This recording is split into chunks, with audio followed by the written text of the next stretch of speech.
takdir yang pernah seperti Ustadz lakukan dahulu kala ya. Eh, Kadang-kadang saya juga sedang berproses menerima takdir Allah. Karena dulunya juga saya pernah seperti tak dianggap gitu ya dari orang-orang terdekat. Tapi pada saat saya berusaha untuk menerimanya, kadang-kadang ada momen-momen yang bikin saya keinget lagi gitu. Yang mau saya eh, pertanyakan bagaimana cara metode Ustadz untuk menerima takdir yang dulu yang mungkin Ustadz tidak terima mulai diterima oleh diri kita sendiri gitu Ustadz. Ada yang saya mampu terima, ada yang saya belum mampu terima. Itu manusiawi kan. Jadi nggak perlu juga menokohkan diri sendiri secara perfect atau nggak ada celaknya gitu. Saya balas segala keburukan dengan kebaikan. Saya orangnya pemaaf banget. Ada yang saya sampai sekarang belum lupa. Udah saya maafin. Forgiven but not forgotten. Itu sisi yang saya belum mampu. Bagaimana cara saya dalam tanda kutip membalas penolakan-penolakan sosial ketika berada di bawah dulu. Justru cara terbaik dalam membalas keburukan itu adalah dengan kebaikan. Walaupun kalau kita nggak hati-hati jaga niat nanti jadi ke proving ya, jadi kayak pembuktian kan. Bukan lillahi ta'ala lagi, pengen membuktikan aku nggak seperti yang kalian persangkakan loh. Nih buktinya sekarang aku udah bisa bantu kamu. Dulu kan kamu nggak mau bantu aku, bisa kayak gitu. Kayak termasuk rumah sakit yang saya cerita tadi, memang saya nggak terima jadwal di situ. Tapi ada pasien-pasien mereka saya tangani juga. Saya pengen nunjukin ke mereka, gini loh, jangan pilih-pilih. Dulu saya pernah jadi salah satu pasien kalian. Nah sekarang kalau ada pasien kalian yang nggak mampu, dia kanker dan segala macam, nggak bisa berobat, jalan, ya udah tinggal di rumah kita aja. Bahkan kita juga punya perawat secara medis dan legal untuk ngurus mereka sampai mereka misalnya nanti di biopsi, nanti di apa, di sinar segala macam. Yang berat-berat di rumah sakit lah. Tapi kalau sekedar infus atau apa itu di rumah kita. Kita tunjukin supaya mereka sadar. Dan mereka sebetulnya beberapa perawat itu udah tahu karena kita udah dekat jadi kayak cerita sambil bercanda aja. Dulu saya pernah ditolak loh di sini kayak gitu-gitu lah ya. Atau cerita yang misalnya keluarga, teman ketika kita lagi susah mungkin mereka meragukan kita, mungkin mereka merendahkan kita.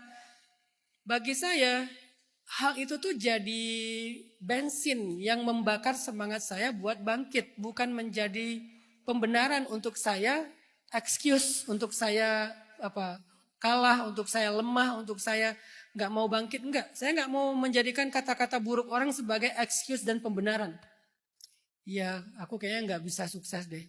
Benar kata dia. Enggak, justru saya semakin tertantang untuk membuktikan proving tadi ya. Bahwa itu nggak benar.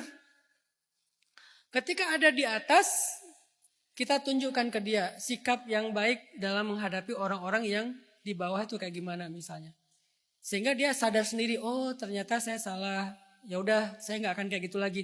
Jadi show don't tell. Tunjukin aja. Karena kalau kita sibuk berdebat, ini kita lagi dihina orang nih, lagi direndahkan.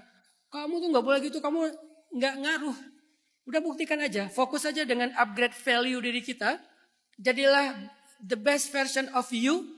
Carilah versi terbaik dirimu. Nanti pada akhirnya semuanya kejawab kok. Dan orangnya biasanya kayak cerita Nabi Yusuf. Ketika Nabi Yusuf udah di puncak, semuanya datang meminta maaf. Jadi cara terbaik dalam menyikapi perlakuan buruk orang terhadap kita adalah fokuslah dengan dirimu sendiri dan terus bangkit atau upgrade value kamu. Itu cara menjawab keraguan mereka, penghinaan mereka, merendahkannya mereka. Jawablah dengan value kita. Jangan fokus dengan kata-katanya, capek, habis energi kita. Bikin personal boundaries, emotional boundaries. Kata-kata dia itu nggak mempengaruhi saya. Karena saya fokus dengan diri saya sendiri, saya punya pagar. Dan itu yang saya alamin di sosial media. Kan kalau Bang Reza lihat, saya di sosmed itu viral hampir setiap 6 bulan sekali kan ya. Kayak rutin gitu, ada siklusnya. Viral. Yang terakhir viral kan yang gara-gara ada yang pakai cadar kan.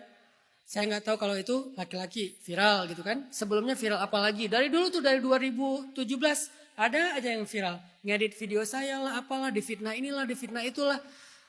Terus gimana cara saya bertahan dengan segala keviralan dan omongan-omongan orang yang kadang-kadang gak suka. Sampai sekarang ada aja yang komennya negatif. Gimana cara saya ini?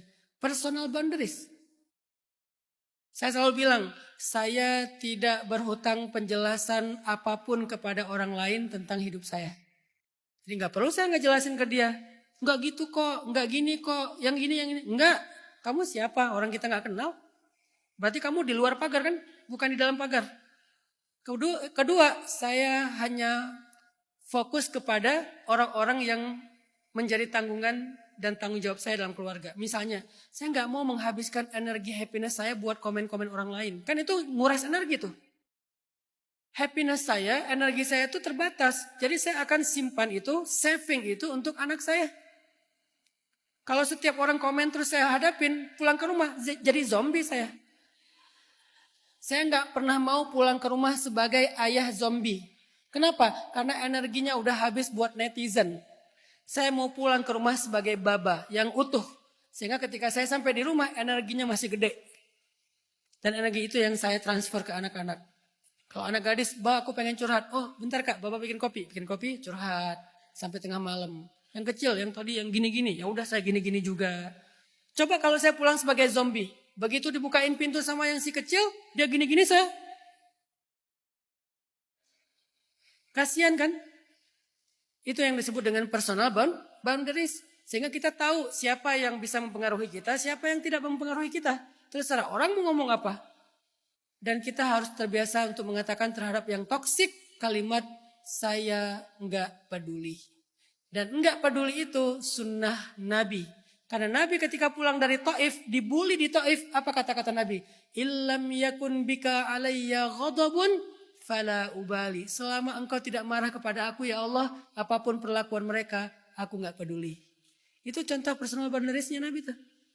Apapun perlakuan penduduk Taif kepada Nabi, Nabi bilang apa? Selama engkau tidak marah kepadaku ya Allah, aku enggak peduli. Begitu juga dalam kehidupan sehari-hari, saya pakai itu. Ya Allah, kalau ini nggak salah, kalau apa yang saya lakukan itu ternyata nggak salah, kalau ucapan saya nggak salah, kalau ini ternyata semuanya fitnah, selama engkau nggak marah kepada aku ya Allah, apapun ucapan mereka, la ubali, saya nggak peduli ya Allah. Kan enak hidup kalau kayak gitu. Jadi coba belajar membuat personal boundaries agar nggak gampang terpengaruh oleh penilaian ataupun komen-komen toksik orang lain.